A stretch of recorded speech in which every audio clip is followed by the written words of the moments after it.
আমরা সেই বৈঠকের প্রত্যাশে থাকলাম এবং একই সাথে আমি সরকারের সড়ক পরিবহন মন্ত্রণালয়কে পরিষ্কার করবো, সড়ক পরিবহন উপদেষ্টাকে বলবো আপনি সময় নিয়েছেন, আমরা সেই সময় আপনাকে দিয়েছি।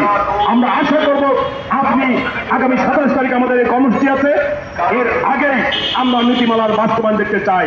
তা না হলে আমাদের কিন্তু 27শে ফেব্রুয়ারি আমাদের কর্মসূচি যে ঢাকায় যে মহাসমাবেশ চলো চলো ঢাকায় চলো ব্যাটারি সিজি ব্যাগটা ঢাকায় আসো, সেই কর্মসূচি আমরা ঘোষণা করেছি। আগামী দিনে সেই আন্দোলনে আপনারা সবাই থাকবেন, সেই প্রত্যাশা ব্যক্ত করে সংগ্রাম পরিষদ এই 60 লাখ মানুষের জীবন যে তাদের কর্মসংস্থান 3 কোটি মানুষের মুখের যে আহার তাদের পক্ষে সে লড়াই করতে, শ্রমজীবী মানুষের পক্ষে লড়াই করতে। এবং আমরা প্রত্যাশা করবো গত মুভমেন্টে আমাদের প্রায় 42 থেকে 46 জন যে শ্রমিক মারা গিয়েছে, সেই রিক্সা চালকদের যারা অ্যাম্বুলেন্স সার্ভিস দিয়েছিল, আমাদের আহত এবং নিহত ছাত্র জনতাকে তুলে আনা নেওয়ার কাজে তাদেরকে হত্যা করা হয়েছে, সেই 42 থেকে 46 জন আমাদের রিক্সা চালক তাদের ক্ষতিপূরণের ব্যবস্থা করতে হবে, তাদের পুনর্বাসনের ব্যবস্থা করতে হবে।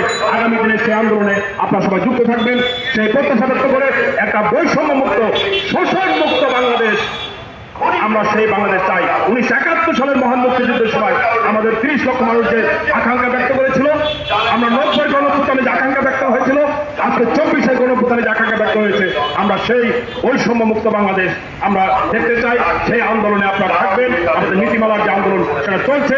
আমি সংগ্রাম পরিষদ আজকে যারা অংশগ্রহণ করেছেন আমাদের ব্যক্তিগত বিভিন্ন শাখার তাদের সবাইকে সংগ্রাম পরিষদ কেন্দ্রীয় পরিচালনা পরিষদের পক্ষ থেকে ধন্যবাদ জানিয়ে, আমাদের যে সাংবাদিক ভাইরা এখানে কষ্ট করে আমাদের সংবাদ সংগ্রহ করে দেশবাসীর সামনে সরকারের কাছে বিভিন্ন জায়গায় পৌঁছে দিচ্ছেন, তাদেরকে ধন্যবাদ জানিয়ে আমি আমার বক্তব্য শেষ করছি। দুনিয়ার মধ্যে রাখা মেহনত মানুষের জনগণ আগামীতে যারা ক্ষমতায় আসবেন আমরা পরিষ্কার করে বলতে চাই, হুঁশিয়ার সাবধান হয়ে যান। আমাদের এই ব্যাটারি সাইজি বাইকের যে লাইসেন্স 3 হুইলার সমজাতীয় মোটরযান নীতিমালা 2024 আমরা দেখতে চাই এই সময়ের মধ্যেই আপনারা বাস্তবায়ন করবেন। আমরা আশা করব, আমাদেরকে বলা হয়েছিল 1-2টা মিটিং এর মধ্যে এটা হয়ে যাবে। আমরা পরিষ্কার করে বলতে চাই, গত 23 তারিখে ঢাকা মেট্রোপলিটন পুলিশ কর্মকর্তা বৈঠক করেছেন, আমরা তাকে চিঠি দিয়েছিলাম। আমরা ওনাকে আমাদের সংগ্রাম পরিষদ থেকে আমরা চিঠি দিয়েছিলাম যে তার সাথে আমাদের কিছু প্রস্তাবনা আছে যেগুলো কথা বলতে চাই। সেই চিঠির রেসপন্স গত 2 মাসও আমরা পাইনি।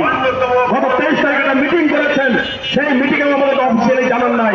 আমি প্রশাসনকে বলবো, পুলিশ প্রশাসনকে, ঢাকা মেট্রোপলিটন পুলিশ প্রশাসনকে, সংগ্রাম পরিষদ 8 বছর 12 বছর ধরে লড়াই করছে একটা গঠনমূলক প্রস্তাব দিয়ে, একটা দেশের সাশ্রয়মূলক, দেশের একটা আত্মকর্মসংস্থানমূলক আর্থিক যোগান আসতে পারে সেরকম একটা প্রস্তাব নিয়ে আমরা কাজ করছি গত 12 বছর ধরে। অথচ আপনি আমাদের সাথে বৈঠক করার জন্য সময় দিতে পারেন না। আপনি কাদেরকে ডেকেছেন আমরা জানি না, আমাদের কোনো অঞ্চলে তাদেরকে ডাকা হয়েছিল, তারা সেখানে গিয়েছে, কিন্তু তারাও সেখানে